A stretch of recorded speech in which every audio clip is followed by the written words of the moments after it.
¿Cómo les va, gente? Bueno, video de Siciliano en su taller. Siciliano soy yo, este es mi taller, así que el título no miente. Este video es para mostrarle a todos estos muchachitos que andan en los Bora, en los Bento, etcétera, etcétera, cómo nosotros leíamos la velocidad en nuestra época.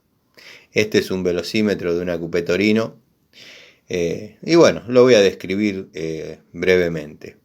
Tenemos total de 240 km por hora en escala de 20 en 20.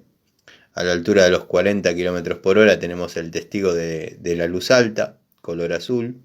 Después tenemos las dos flechitas de las luces de giro, que cuando poníamos la baliza que estaba ubicada debajo del tablero, prendían las dos a la vez. Tenemos el kilometraje parcial del auto y el kilometraje total del auto. Y nos damos cuenta, particularmente este velocímetro es de una Coupé Torino TS, porque TSX traía acá un testigo lumínico rojo que indicaba que el freno de mano estaba puesto, o bueno, que faltaba líquido a la bomba. Esta colita de ratón que todos ven acá, que hace cierta fuerza y no me deja hacer el video, no es la tripa. La tripa iba conectada acá. Esta colita de ratón pegaba una curva así y salía debajo del tablero. ¿Para qué servía? Iba conectada a una perillita y servía para poner en cero el kilometraje parcial del auto.